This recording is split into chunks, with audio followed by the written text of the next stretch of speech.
नीतीश कुमार ने दो टूक कह दिया है कि विपक्षी दल एकजुट होंगे तो थर्ड फ्रंट नहीं मेन फ्रंट बनेगा और बीजेपी को गद्दी से बाहर कर दिया जाएगा। सुधांशु त्रिवेदी जी 2024 में चित्रा जी देखिए, आप गांधीनगर में हैं, आपको ध्यान हो अगर गुजरात के चुनाव के बाद मैंने यह वाक्य बोला था कि जो आम आदमी पार्टी का थोड़ा उभार दिखा है, या किसी से लड़ाई नहीं होनी है। यह चुनौती हमारे लिए नहीं है, यह चुनौती मोदी जी के लिए नहीं है, यह चुनौती है उनके लिए जो विपक्ष की तरफ से उम्मीदवारी की आस सजोए बैठे थे। नीतीश जी के लिए चुनौती है, ममता दीदी के लिए चुनौती है, केसीआर जी के लिए चुनौती है, या यदि कोई माने शरद पवार जी वगैरह उनके लिए चुनौती है। तो मुझे लगता है कि जो इस प्रकार का दावा जदयू के द्वारा किया जा रहा है और कुछ नहीं, जो कुछ गुजरात के चुनाव परिणाम रोकना पड़ा है। गुजरात के मुख्यमंत्री भूपेंद्र पटेल ने शपथ लेने के बाद पहली बार मीडिया से बातचीत की है। गोपी घांगर मेरी सहयोगी ने उनसे सीधे सवाल पूछे क्या रहने वाला है उनका अगले 5 सालों का एजेंडा। सुनिए मुख्यमंत्री भूपेंद्र पटेल की ओर से गुजरात को लेकर क्या मिला है। इस जीत को लेकर क्या कहेंगे आप? ये गुजरात की जनता की जीत है, माननीय नरेंद्र भाई के पर विश्वास की जीत है और ये विकास की जीत है। अगले 5 साल आपका क्या टारगेट रहेगा? किस तरीके से गुजरात को कहां ले जाना चाहते हैं? हमने माननीय नरेंद्र भाई का संकल्प है कि गुजरात को विकसित, जो भारत को विकसित राष्ट्र बनाना है, वो तो गुजरात को भी हम विकसित राज्य बनाएंगे और आगे ले जाएंगे। Thank you. चलिए, आज तक से बात करने के लिए शुक्रिया। तो ये थे भूपेंद्र पटेल, जिनका कहना है कि गुजरात को उस ऊंचाई पे ले जाना है जहां पे देश ऊंचाई के लिए प्रधानमंत्री नरेंद्र मोदी ने सपना देखा है। कैमरामैन अनिल जायसवाल के साथ गोपी घांगर, अहमदाबाद, आज तक। नरेंद्र का रिकॉर्ड तोड़ने के बाद भूपेंद्र पटेल आज तक पर आप उनको सुन रहे थे कैसे गुजरात को आगे लेकर जाना है उसका वो दावा करते हुए। और यकीनन इतिहास में पहली बार ऐसा है जब सीएम पद के लिए चेहरा वही थे और 156 का रिकॉर्ड आंकड़ा भारतीय जनता पार्टी ने हासिल की है।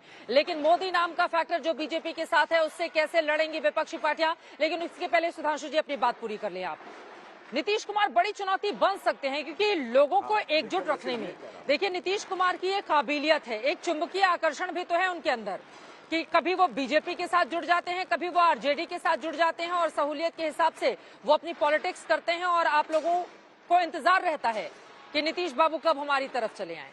तो एक आकर्षण तो है नीतीश कुमार में। देखिए मैं आपको ये बात कहना चाहता हूं कि जहां आप गांधीनगर में खड़ी हैं वहीं से समस्या निकली है। केजरीवाल जी ने घोषणा कर दी कि हम चौथी राष्ट्रीय पार्टी बन गए। यद्यपि तकनीकी दृष्टि से अभी चुनाव आयोग ने घोषणा की है नहीं की है वो एक अलग विषय है। अब यह चुनौती बन गई आके। और जो आपने कहा नीतीश कुमार जी में चुंबकीय आकर्षण है, बिल्कुल चुंबकीय आकर्षण है, परंतु वो कुर्सी के साथ एक चुंबकीय आकर्षण है। पार्टी कोई भी आए, चुनाव कोई भी जीते, सरकार में नीतीश कुमार जी रहते हैं। यद्यपि उनकी पार्टी के उत्तरोत्तर संख्या कम होती चली जा रही है। पहले भी जब हमारा जदयू से गठबंधन हुआ था तो समता पार्टी हुआ करती थी। 1995 के बिहार के विधानसभा चुनाव में समता पार्टी की 7 सीटें थी, भारतीय जनता पार्टी की 42 सीटें थी। लालू प्रसाद यादव जी के पूरे 15 साल में नेता प्रतिपक्ष भाजपा का था, परंतु हम लोगों ने मुख्यमंत्री नीतीश जी को बनाया था। उसके बाद नीतीश जी सत्ता में बने रहे, यह बात सही है। हाँ, एक पॉइंट में जरूर कहना चाहूंगा कि नीतीश जी की छवि विपक्ष के अन्य जितने भी नेता हैं उनके मुकाबले अच्छी है, परंतु एक समस्या जानते हैं क्या है?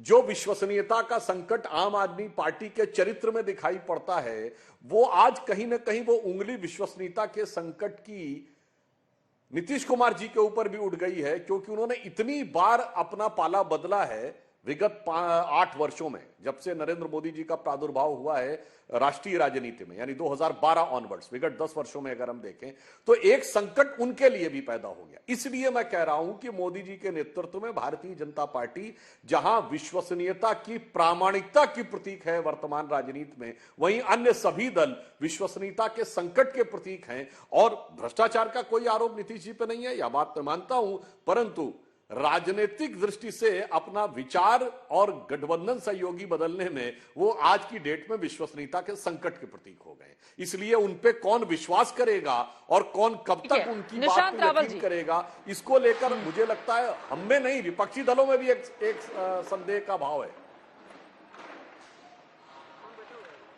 ठीक है।